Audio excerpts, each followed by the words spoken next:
Apesar de termos ainda poucos estudos específicos sobre a dinâmica da família narcisista aqui no Brasil, a gente tem profissionais dedicados, especializados nesse assunto, para ajudar a elucidar, esclarecer e recuperar vítimas desse transtorno. Não é fácil lidar com quem tem transtorno de personalidade narcisista, principalmente se estiver no ambiente familiar. A situação se torna ainda mais delicada quando a gente fala sobre filhos e filhas de mães que têm o transtorno de personalidade narcisista. Hoje a gente vai conversar com o psicólogo Luiz Matheus Pacheco. Olá, Luiz, tudo bem? Conta um pouquinho sobre você e a sua jornada nessa área da análise do narcisista. Uhum. Oi, Lilian, tudo bem? Bom, em primeiro lugar, eu quero agradecer muito o convite de estar aqui falando desse tema, que realmente é bastante importante, e tu tem muita razão quando tu coloca, né, enfim, de que quando o transtorno ele se dá na família, e em especial nessa relação com a mãe, bom, a gente tem algumas dificuldades e alguns problemas a mais. Mas, enfim, eu sou psicólogo, eu sou formado por uma instituição gaúcha, a Universidade Fevale, onde eu também possuo uma especialização em psicanálise e atualmente eu venho me especializando também em criminologia, justamente para entender um pouco melhor, né, enfim, o funcionamento ou até os impactos, enfim, dos mais diversos tipos de abuso sobre as vítimas em especial. A minha jornada com esse tema, com o narcisismo perverso ou com o transtorno de personalidade narcisista, já vem há alguns anos. Na verdade, eu comecei oficialmente, digamos assim, né, a mergulhar nesse tema, ou melhor, a produzir algum material em 2016, com a criação de uma página, então, no Facebook. Na época, eu fui convidado por uma amiga. Essa amiga, ela se apresenta ainda sob o pseudônimo de Andréa Vargas, porque ela vinha na época, né, enfim, de um relacionamento com um narcisista e ela precisava, né, enfim, se proteger. E sabe que no decorrer desse período, o meu foco foi, bom, os relacionamentos, mas eu acabei tropeçando, digamos assim, né, no tema dos filhos e das filhas de mães narcisistas. Por quê? Porque é extremamente comum que quem tem ou tenha um relacionamento com um narcisista tenha tido ou uma mãe ou um pai narcisista. O contrário, a gente pode dizer, né, enfim, que quem tem uma mãe ou um pai narcisista tem uma chance muito maior de repetir esse padrão de funcionamento, esse modo de se relacionar na sua vida afetiva. Portanto, foi um tema inevitável para mim. Então, desde então, venho mergulhando muito também. Venho acompanhando muitas pacientes e pacientes homens também, né, enfim, nessa jornada de libertação. É muito interessante isso que você está falando, né? Que a conexão que se cria com o transtorno, vamos dizer assim, com o abusador, ele acaba criando uma repetição de padrão, né? Isso é muito, muito perigoso. Eu ia falar poderoso, porque na verdade ele acaba afetando de maneira profunda a vida das pessoas, né, Luiz? Eu vi um dos seus artigos, no seu blog, Vamos Falar de Amor, sobre, e é interessante, né, esse contraponto, eu vi nesse blog a função positiva do ódio. É interessante porque o blog chama Vamos Falar de Amor, e ele fala justamente da função positiva do ódio, e eu achei isso muito interessante. Como é que você pode nos contar como é que isso se estrutura na relação entre mãe e filho, e quais são as principais consequências dessa relação e da função do ódio? Uhum. Bom, o primeiro ponto que acho que é importante a gente colocar é que, para a psicanálise, ódio e amor, eles não são opostos. Na verdade, eles costumam estar misturados, né? Enfim, e há uma importância em alguns momentos, que é como eu vou tentar explicar aqui, de suportar o ódio, em especial num momento que é crucial, que é o momento da constituição psíquica, ou seja, quando a gente é criança. O fato da mãe da gente, ou de quem nos cuida, enfim, suportar as nossas pulsões agressivas ou a nossa agressividade, né, enfim, que é diferente de agressão, né, é Uhum. extremamente importante para o desenvolvimento, em especial daquilo que a gente chama de um eu verdadeiro, ou de um eu pleno, de uma identidade bem construída, né? Enfim. Mas, bom, esse artigo que eu escrevi lá, eu tomei como base vários casos que eu vinha acompanhando. Ele é, digamos assim, uma tradução da tese que eu desenvolvi na minha pós-graduação, né, enfim, em psicanálise, que eu intitulei A Função de Vida da Pulsão de Morte. Pulsão de morte é um conceito da psicanálise, eu não vou mergulhar muito aqui, enfim, mas só para contextualizar de onde é que partiu essa ideia. Mas, enfim, vamos pensar então o cenário, né, enfim, onde a gente tem uma criança pequena, e essa criança pequena ela está se desenvolvendo, enfim, e se desenvolvendo em termos de identidade. E a gente tem uma mãe cuidando dessa criança.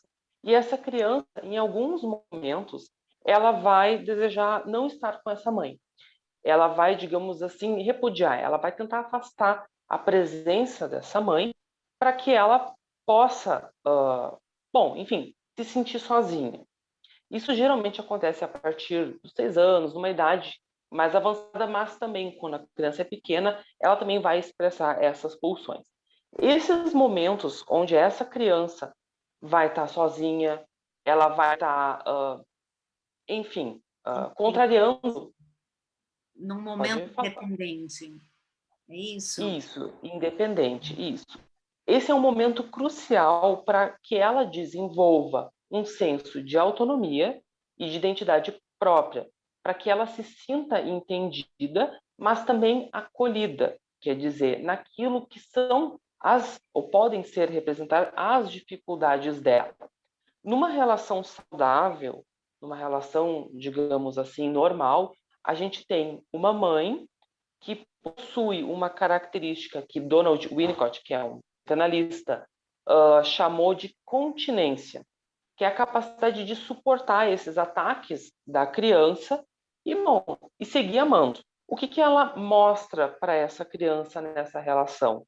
Que o amor dela tolera dificuldades, que o amor dela tolera e suporta conflitos, ou seja, que o amor suporta o ódio. O amor pode coexistir, né, enfim, com a diferença, e ok, a gente pode dar um jeito nisso, claro, vai se dar um jeito nisso. Uma mãe narcisista, ela não suporta que a criança faça esses ataques.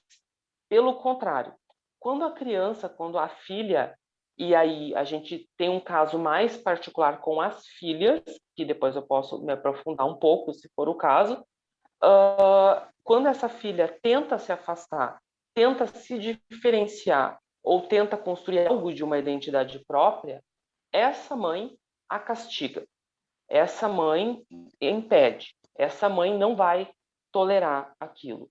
Portanto, a gente tem uma falha ou um risco, né, enfim, gravíssimo para a constituição dessa identidade.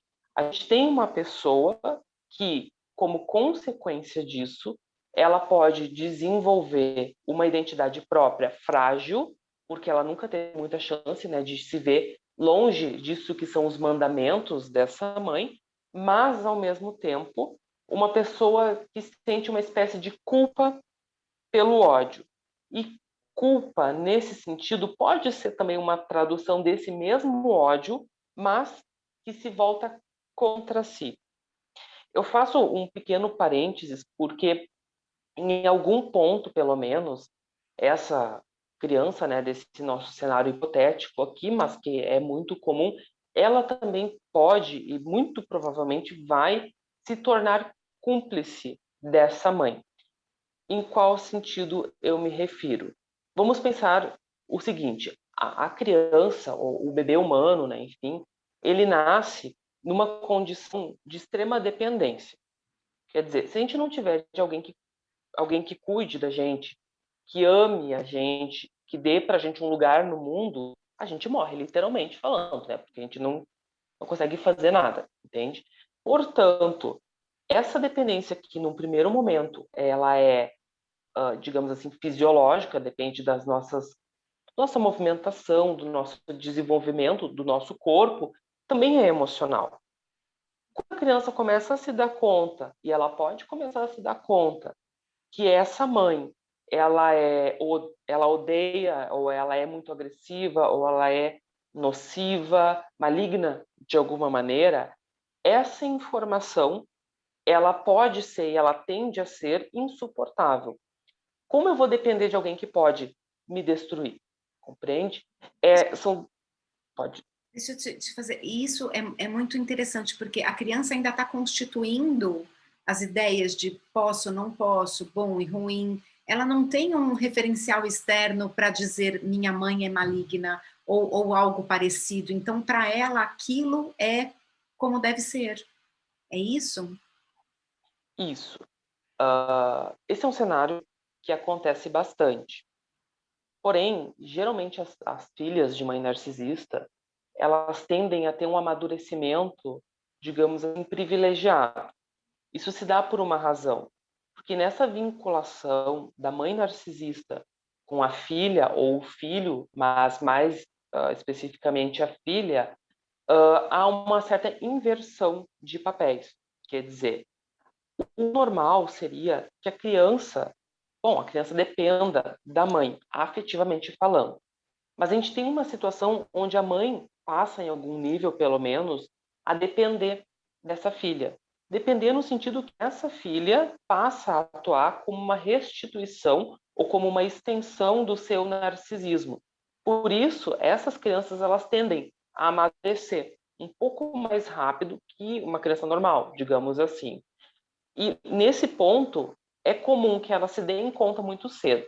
Quando eu recebo uma paciente que é uma filha de mãe narcisista, é muito comum que ela me traga o seguinte relato: eu era muito pequena, mas eu já me dava conta que a minha mãe mentia para mim, que a minha mãe me manipulava, que a minha mãe me maltratava, né? Enfim, eu já me dava conta que tinha algo errado. Porém, embora eu me desse conta, era como se aquilo não surtisse efeito, como se aquela informação não ficasse guardada em algum momento. Por quê? Porque suportar ou entender que uma mãe de quem se depende, de quem se espera amor, é uma pessoa que, na verdade, está fazendo mal, bom, isso é insuportável. Portanto, tende a ativar, como um mecanismo de defesa, a negação. E a negação, nesse cenário, ela tem um resultado, digamos assim, sinistro, que é tornar aquilo que eu percebo da minha mãe de volta para mim.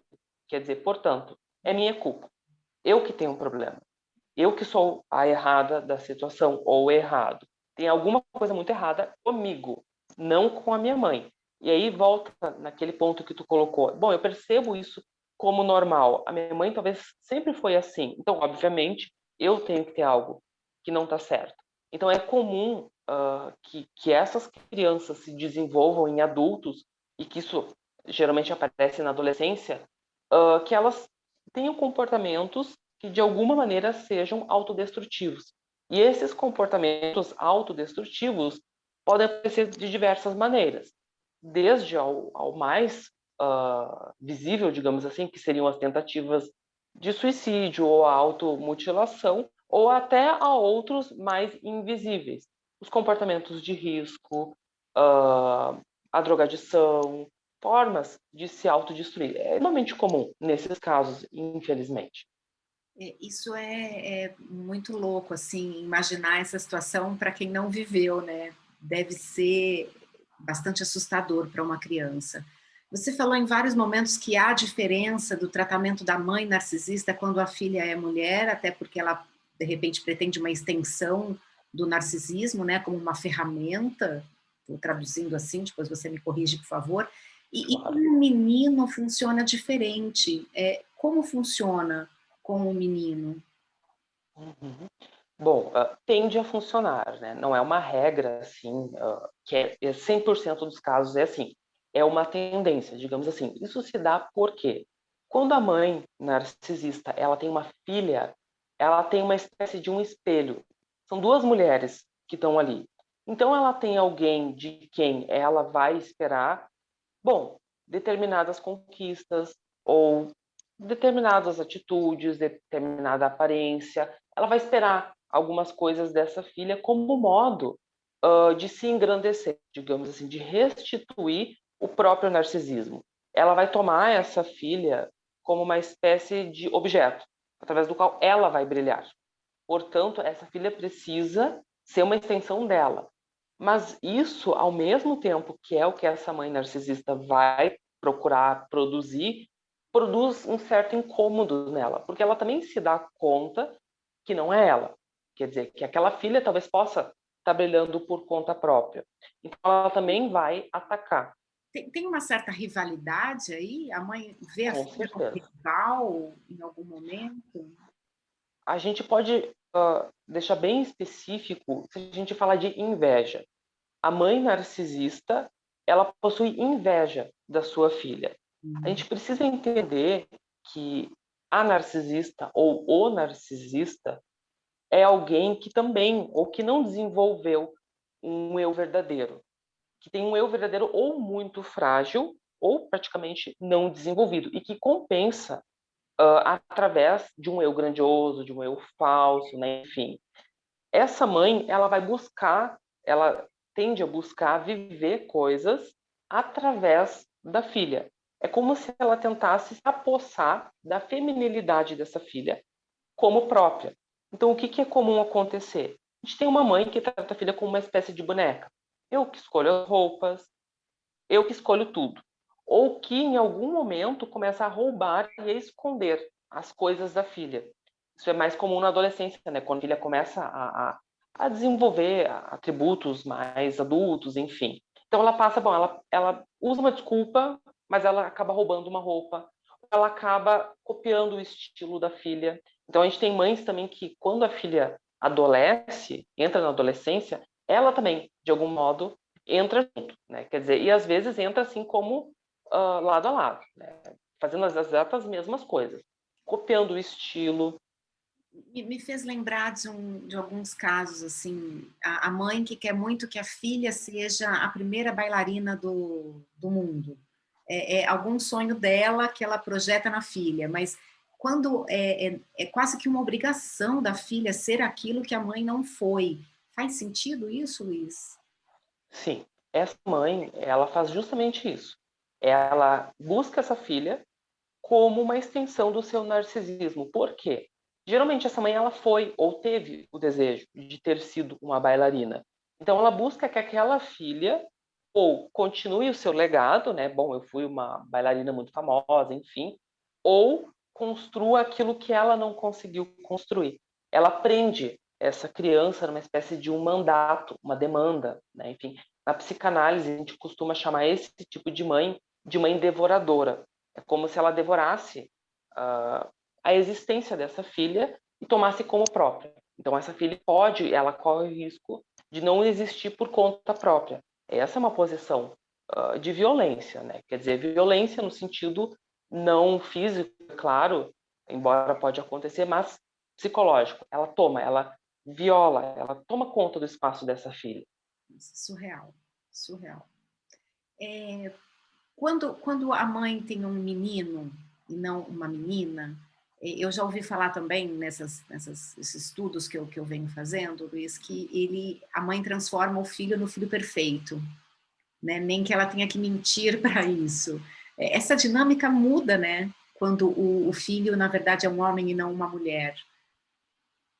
Sim, exatamente. Porque sendo um homem, ele não vai competir, ou ela não vai se sentir nessa posição de rivalidade. Portanto, o que ela vai fazer? Ela vai tornar esse filho no que costuma se chamar de um filho dourado, né? Quer dizer, bom, Uhum. ele é tudo de bom, mas é porque é meu, entende? Sempre como uma Não extensão é mérito sua. próprio, né? Exato, Perfeito. exato. Os efeitos, porém, são igualmente nefastos, na verdade, né? Tanto para o filho que acaba, ou filha, como se chama de bode expiatório, né? Que, enfim, que a mãe vai maltratar mais mesmo, que ela vai rivalizar, que ela vai destruir de alguma maneira, quanto para esse filho que fica nessa posição de dourado. Por quê? Porque essa também é uma posição onde a gente tem uma criança que também não vai se desenvolver em termos de identidade, em termos de um verdadeiro. Ela não vai ter espaço. ela acaba servindo também como uma extensão da mãe, com uma diferença.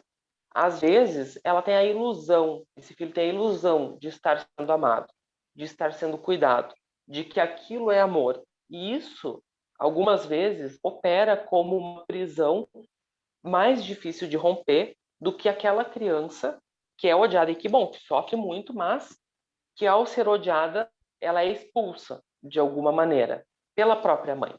Então, às vezes, isso que é o mais difícil de imaginar, né, por conta da idealização que a gente tem da imagem de uma mãe, que é uma mãe que odeia, pode ser, talvez, a oportunidade, enfim, o caminho dessa filha de poder sair, que é bom, me odeia, mas todo lado de fora. E toda a nossa sociedade é construída meio que na figura materna, né? A gente tem essa construção, é toda pautada na figura materna, né? É, imaginando que toda essa criação já tenha acontecido e esses filhos e filhas já estejam no momento pós-adolescente, vamos dizer assim, né, o início da maturidade, quais são os desafios para que esses filhos consigam sair dessa relação? O que a gente pode dizer para esses filhos e filhas? Que caminho eles podem tomar, Luiz? Uhum. O primeiro passo, certamente, vai ser o do reconhecimento. Reconhecimento, primeiro, no sentido de entender isso que se passa, e esse entendimento, e é por isso mesmo que iniciativas como esse congresso são tão importantes, esse entendimento de que existe algo, e de que sim, que minha mãe pode ter sido alguém que me odiou, por si só, tende a produzir um enorme de um alívio nessa filha, ou nesse filho, né, que foi tão odiado, e que se sentiu, carregou por muito tempo a culpa desse ódio. Esse primeiro passo, por vezes, ele digamos assim, o mais importante para que se possa começar a caminhar nesse sentido. O segundo passo, a segunda trilha, que é extenso, né, enfim, é pensar, bom, quais foram os reflexos desse amor, entre aspas, que se teve na infância? O que ficou, digamos assim, em haver nessa constituição? Às vezes a gente tem filhos, e todos os pacientes que eu atendi até hoje, que são filhos ou filhas de mães narcisistas, me relatam isso, que não sabem ou que têm dificuldade de dizer o que eles gostam ou quem eles são.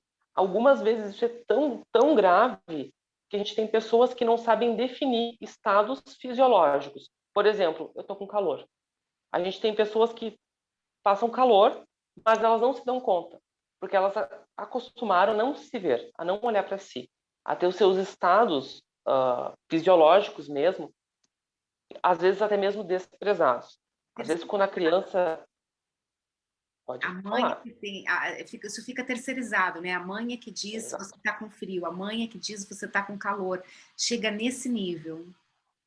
exato. E se você sente calor ou frio quando ela não quer, ou quando não é benéfico para ela, bom, aí se tem um ataque, porque é frescura, enfim, os mais diversos ataques.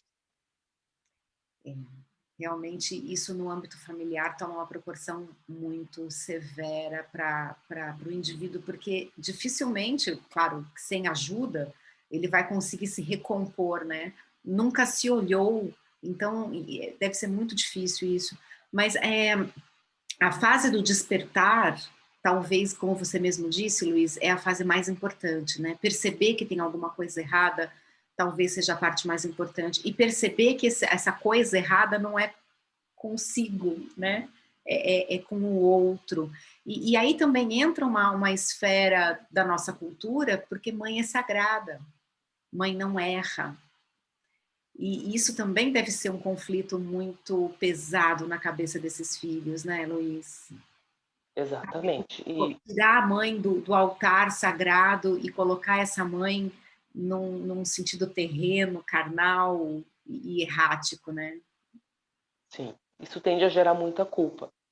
Fora a culpa, né, que essa criança já sente por conta da relação, isso é reforçado pela nossa cultura mesmo. Dogmas religiosos, né, aí as mais diversas linhas religiosas vão acabar reforçando E não raro, essas pessoas escutam isso de profissionais. Acabam encontrando profissionais da psicologia, né, enfim, da saúde mental, que vão acabar reforçando, não, tu tem que perdoar tua mãe, porque ela é tua mãe. E como se fosse, né, o fato de ter parido, né, enfim, bastasse para, bom, então perdoa-se tudo. Então, esse caminho, ele pode, sim, encontrar algumas paredes, algumas muito difíceis de escalar, como o exemplo dessa, né? Bom, o meu pastor, o meu líder religioso, o padre, enfim, está me dizendo que eu tenho que perdoar minha mãe e que, enfim, que isso é algo muito errado que eu estou fazendo. Como que eu vou aceitar que, enfim, que talvez eu esteja odiando a minha mãe? Então, de novo, a gente volta naquela fórmula, né? O ódio acaba se voltando contra si. E a gente tem uma pessoa que, bom, vai apresentar os mais diversos quadros, desde a depressão, ou pode, né, enfim, até, bom, até tentativas de suicídio, até coisas bem sinistras. Eu imagino que isso seja realmente bastante pesado. E aí a gente tocou de novo no assunto ódio. Neste momento, existe a função positiva do ódio, né? Porque ele que de repente faz eu enxergar um pouco mais da realidade ao invés da pintura feita pela mãe narcisista. Essa é a função positiva do ódio nesse contexto? Mais ou menos. A função positiva do ódio é estabelecer limites, é produzir distâncias, é Hum, criar paredes, contornos. Portanto, nesse momento, pode entrar a função positiva do ódio, que é entender que, bom, que alguém me fez mal e que, portanto, preciso me diferenciar deste que me fez mal e talvez até mesmo me distanciar deste que fez mal. Eu costumo comparar com a sensação de dor. Se a gente coloca a mão no fogo, vai doer um monte. E a dor vai fazer com que eu tire a minha mão. E isso vai salvar a minha mão. O ódio, nesse sentido, tem uma função parecida. Quer dizer, entendi. que é de, bom, poder se retirar ou poder afastar. Tanto o momento de afastar o outro quanto de se retirar são movimentos produzidos pelo conjunto de pulsão que a gente chama, né, as pulsões agressivas. Não, realmente, nesse sentido, o ódio pode salvar a vida, porque Sim. o mal vai sendo construído dia a dia numa relação familiar, né? Isso é bastante complicado. Eu não consigo nem imaginar como sair de uma relação como essa. Eu vi uma frase sua no Instagram que me chamou bastante atenção, né? Não é a vitória que faz o herói, mas a aventura. O que me fez pensar que é possível, sim, sair dessa relação do abuso, mesmo sendo uma construção familiar forte, cheia de laços inconscientes, né? Porque a gente está falando da figura materna. Uma vez identificado o abuso, né? Uma vez tomada essa consciência, o que mais esses filhos e filhas podem fazer no sentido de busca de uma vida mais plena, da construção de uma real identidade que até o momento da identificação do abuso não pôde ser construída de maneira saudável, Luiz? Uhum. Esse é um processo gradativo. Tanto o processo de saída de uma relação abusiva, seja ela qual for, quanto o processo de reconstrução, ele é um processo que não se dá assim do dia para a noite e, na verdade, é muitas vezes nem de um ano para o outro. Ele é um processo que tende a se estender e que tende a dar certo trabalho. Essa frase, quando eu trago essa frase, né, enfim, da jornada, eu tento sublinhar justamente isso, a importância desses momentos e de se entender que são esses momentos e que vão ser essas dificuldades que vão produzir lá no final a vitória, que vão produzir uma identidade pessoal, digamos assim. Sentir ou se dar conta que se vive uma relação abusiva é algo terrível, é algo que é avassalador, pode colocar uma pessoa ou muito para baixo. Porém, é muito importante poder se dar conta disso. Assim como nesse processo de cura, digamos assim, essa pessoa ela vai precisar alguns retornos. É muito comum que essa pessoa, bom, eu me dei conta, eu me afastei da minha mãe, mas de repente eu tive uma, entre aspas, recaída. Eu voltei, eu dei mais uma chance para minha mãe, mas será que é uma recaída mesmo? Ou será que foi um passo a mais? no sentido de, bom, eu vou ter certeza daquilo, ou eu vou ter certeza que agora eu suporto, né? Eu posso estar na presença desse abuso, mas eu sobrevivo a isso. Muitas vezes é isso que se passa. Quer dizer, é um passo à frente, não parece, mas é um passo à frente. Acho curioso, né, enfim, que as minhas pacientes, às vezes, elas vêm assim para mim, nossa, eu regredi, né, enfim, essa semana eu tive uma recaída e quase sempre essas recaídas não são recaídas. São passos muito grandes à frente, porque elas necessitaram de muita força enfim, estar muito fortes para dar conta daquele episódio. Então, bom, é isso que eu tento dizer. É possível, é difícil, mas vale muito a pena. A jornada vale a pena. Não é só o resultado é importante, ele vai guiar a gente, né? Enfim, mas a jornada é o que vai valer a pena, porque é a jornada que vai fazer com que a gente se desenvolva como a gente mesmo. Não é só chegar ao final, né? Não é só afastar essa abusadora, né? Não é só se afastar da mãe. Eu entendi a força que essa pessoa teve que ter para voltar para o seio materno, vamos chamar assim, não é bem um seio materno nesse caso, né? Nesse covil materno, e poder olhar de novo para a mãe, mas agora entendendo a dinâmica dessa mãe, entendendo que existe, que a desconexão não é com ela, né? A Uhum. desconexão com o papel da mãe é da mãe, né? Essa responsabilidade, a tomada de decisão de agir desta forma não era da filha, não era ela que causou, que causava todas as dores que essa criança teve, né? Para chegar Uhum. até ali, isso deve ser muito poderoso, muito forte.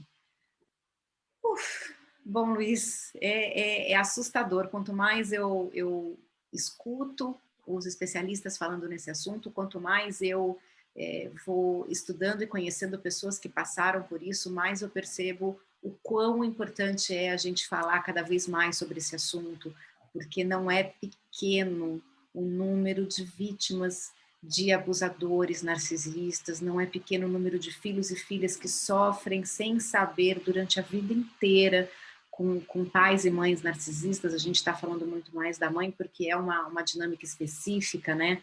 E você tem trazido aqui para a gente esses relatos de superação e de resgate, né, desse eu, e o quanto isso é importante na vida dessas pessoas, né, Luiz? Então, eu queria que você deixasse aqui também como é que as pessoas podem entrar em contato com você, como é que elas podem te procurar para conversar um pouco mais, até para se desenvolver. Como é que as pessoas podem fazer para conversar com você a partir de agora, Luiz? Uhum. Bom, é possível entrar em contato comigo tanto pela minha página no Facebook, que é Relações Perigosas, como pelo Instagram também. Ou pelo meu blog, que é o vamosfalarsobreamor.com. O arroba, né, enfim, no Instagram é Perigosas Relações. É ao contrário, no Facebook também, né, enfim. Mas se vocês procurarem Relações Perigosas, vocês vão me encontrar lá. Pelo meu Facebook pessoal também, eu acabo respondendo, mas geralmente pelas minhas páginas é um pouco melhor. E, enfim, pessoal, eu quero dizer para vocês que é possível sim se resgatar e que é possível sim ter uma vida boa depois de ter tido uma mãe, né? Enfim, uma mãe narcisista. É possível se descobrir como si próprio e descobrir que tem toda uma vida aí para poder aproveitar, para poder se desenvolver, para poder ser feliz. Então não desistam, não desistam. Isso que vocês vivenciaram, isso que vocês sofreram, não precisa ser o destino de vocês para sempre. Vocês podem se diferenciar disso. Nossa, adorei. Tudo que vocês sofreram até agora não precisa ser o seu destino, né? Muito, muito legal isso, Luiz. Então, esse é o recado de hoje, gente. Sofreram, agora que a gente tem consciência, vamos nos fortalecer, nos blindar com relação a isso, através de processos não mágicas e não nada miraculoso. O Luiz mesmo disse, às vezes nem em um ano, porque é uma construção durante anos que precisa ser refeita, né? Eu posso até arriscar aqui a palavra desconstruída, né? Apesar disso ser bem mais profundo do que eu estou imaginando. Mas, assim, vale a pena. Vale a pena você que tomou consciência agora procurar ajuda. Isso é bastante importante, né? Você não está mais sozinha. Agora tem esse congresso todo à sua disposição para te fazer crescer, e a felicidade existe, apesar de tudo, né? Isso é muito legal. Luiz, muito obrigada por ter aceitado o nosso convite, por ter dividido com a gente todo esse conhecimento, toda essa experiência. Tenho certeza que a gente ainda vai ter outros programas pela frente para levar esse assunto para mais e mais pessoas. Muito obrigada pela participação, Luiz. Bom, eu que agradeço e inclusive parabenizo pela iniciativa tão importante aí de trazer essa consciência, que é justamente esse passo mais importante que eu estava falando, que é o primeiro passo, para poder sair de uma situação dessa. Muito obrigado e parabéns. Obrigada, Luiz, obrigada mesmo. Então, até o próximo evento, gente. Até lá.